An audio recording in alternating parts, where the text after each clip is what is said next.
So, what if I told you that happiness isn't something you have to chase, but something you just remember? Today, we're going to dive into something called the happiness pyramid. It's this incredible framework that kind of maps our inner world through three powerful currents that are flowing inside all of us. Ready? Let's get started. This quote, wow, it just nails a feeling so many of us have, right? That sense of numbness in a world that's just constant noise. But here's the thing. The idea is that this isn't some personal failure on your part. It's more like we've forgotten this ancient science of our own inner energy. And that's the key to remembering what it feels like to be truly, fully alive.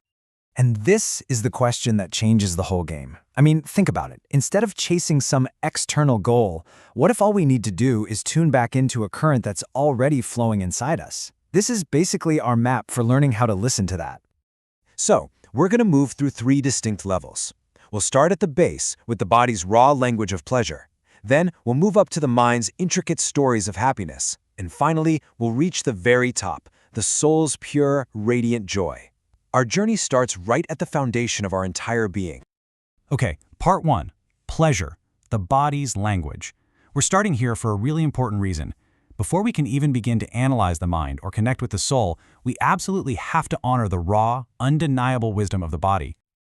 All right, so right away, this tackles some serious cultural baggage. You know how we're often taught that pleasure is this guilty indulgence, something to be kind of suspicious of?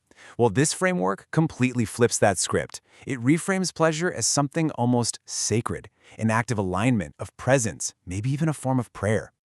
So, get this. Pleasure isn't a distraction from life, it is life confirming itself. It's the body's simple, direct signal saying, hey, we're in sync with what nourishes us.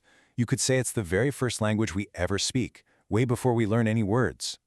And you know what? This isn't just some nice poetry. This is actual biophysics. Your body is a remarkable electrical system. Every single nerve impulse is a spark. That web of connective tissue holding you together, your fascia, it's basically a living internet conducting voltage. I mean, you are literally glowing with energy, right this second. This really gets at the function of pleasure. See, it's not just for fun, it's for maintenance.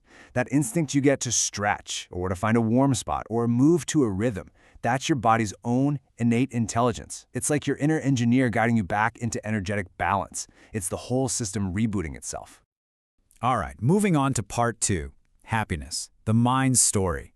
So now that we've grounded ourselves in the body's current of pleasure, we can start to move up to the next level, the story that our mind tells. So if pleasure is the raw data, you can think of happiness as the interpretation. It's the story our mind weaves from all those sensations coming from the body. You know, a sunset can be totally mundane or completely magical. The difference isn't the light itself, it's the story we attach to it. Let me tell you this story. There's this man, and for 10 years he takes the same train commute past the same old industrial view. It's gray, it's unremarkable. But then he decides to start a simple daily gratitude practice. The view outside the window doesn't change one bit, but for him, suddenly, everything does. And the result is, well, it's astonishing. His reality didn't change, but his brain literally did.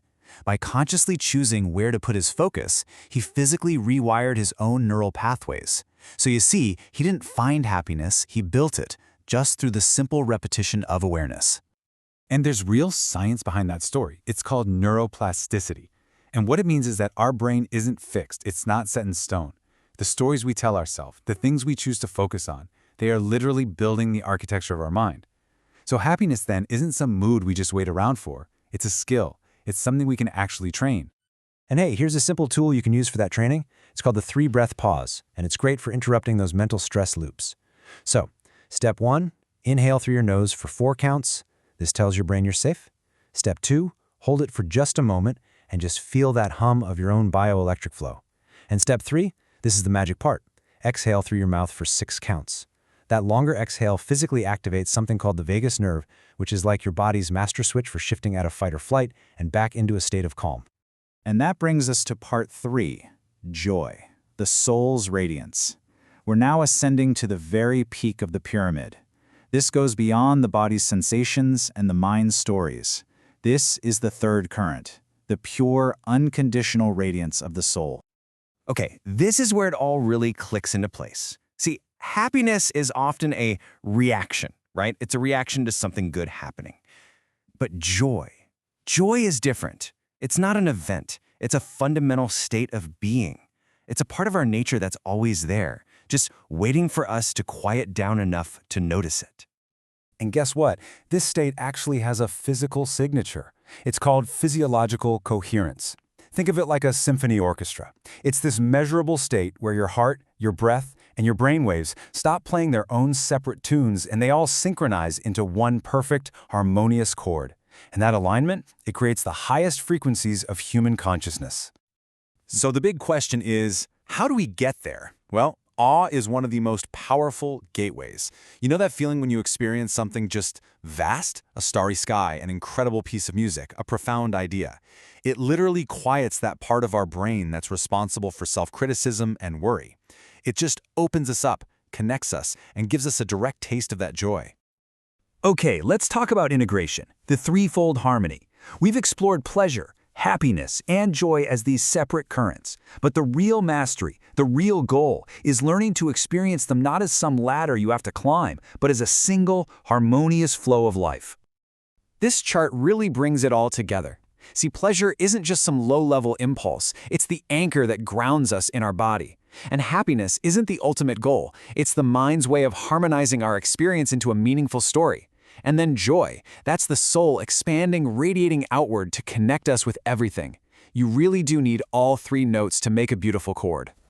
And here it is, the whole journey in its simplest form, a kind of flow equation. It all starts with that raw current of our energy. When our mind adds awareness and meaning to that current, you get happiness. And when we can fully surrender to that happiness, just let go of control, it blossoms into that expansive state of pure joy. So at the end of the day, this isn't something you need to go out and find.